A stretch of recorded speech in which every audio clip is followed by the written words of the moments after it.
Oke, shalom semuanya, Besemia Swahamas ya. Jadi malam hari ini aku ingin berbagi satu tema. Ini aku berjalan dengan intuisi aja ya. Jadi kebetulan 2 hari yang lalu aku di grup debat itu ada dengan beberapa teman membahas tentang yang namanya ada transfer energi, topik-topik tentang manifestasi roh, ada keterikatan di dalam alam roh, tentang gaya tarik menarik energi, ya kira-kira seperti itu.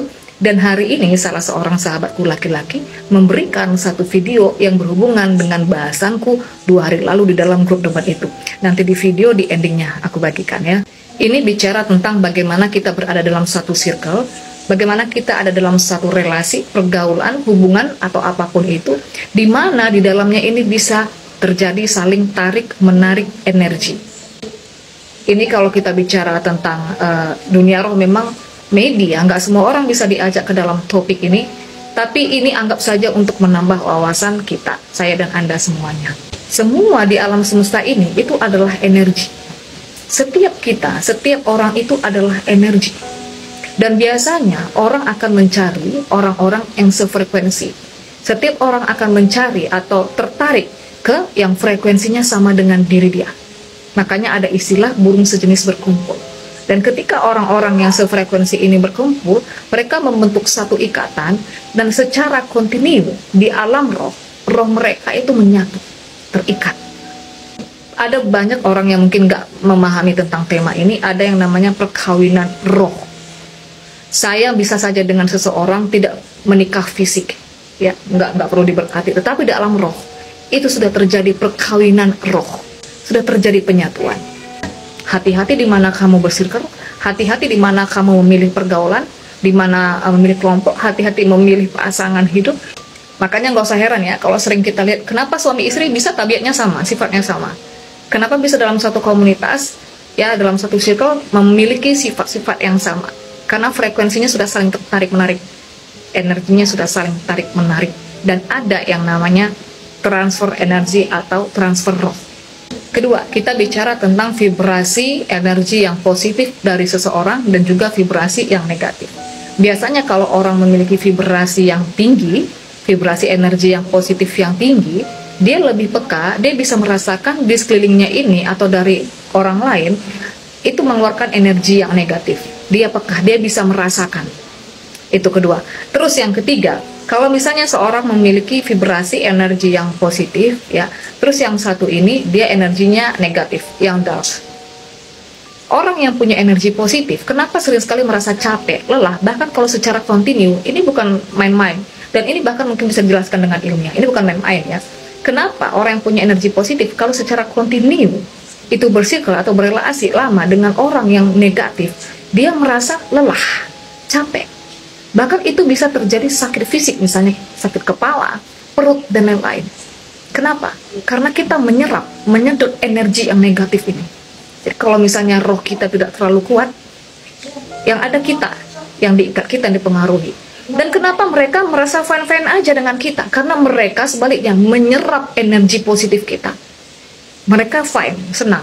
Kita merasa capek, tidak damai sejahtera. Pernah nggak merasakan itu? Ada satu ayat Alkitab yang bilang, pergaulan yang buruk itu merusak kebiasaan yang baik. Ya, kalau secara pribadi saya sudah pernah melewati pengalaman-pengalaman yang seperti itu. Hati-hati memilih siapa yang masuk ke dalam kehidupanmu. Tidak semua orang yang hadir itu dari Tuhan. Enggak, saudaraku ya. Dan hati-hati memilih pertemanan. Mulai berhati-hati dan mintalah intuisi yang peka, ketajaman roh.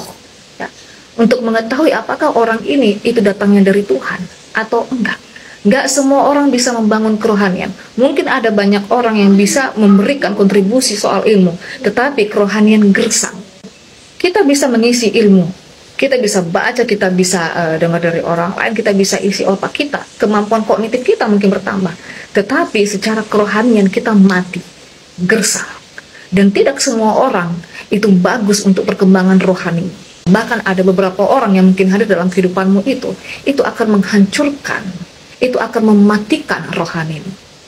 Dan itu akan terlihat nanti seiring dengan waktu. Jadi sekali lagi ya, hati-hati memilih pergaulan, hati-hati memilih circle. Ya, secara permukaan kita semua bisa tampak fine-fine, tetapi di alam roh, spirit-spirit yang ada di belakang ini sudah banyak sekali menunggangi anak-anak Tuhan, gereja, ya hamba-hamba Tuhan. Oke, shalom semuanya, semoga Tuhan Yesus memberkati kita semua.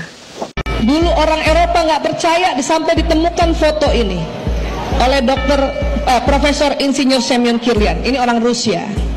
Apa yang terdapat dalam foto itu? Next, tuh jari di foto, bukan badan selulernya yang tertangkap, tapi badan bioplasmiknya. Ya, next lagi. Tuh kaki juga bercahaya. Ya, next lagi. Badan pun, bahkan di lapisan astral berwarna sesuai watak masing-masing. Next. Dan saya mau ingatkan lagi, sinyal kita ini dari mana? Dari badan. Dari mana? Ada organel yang namanya mitokondria. Ini triliunan nih Bu, sel tubuh nih kalau dibelah.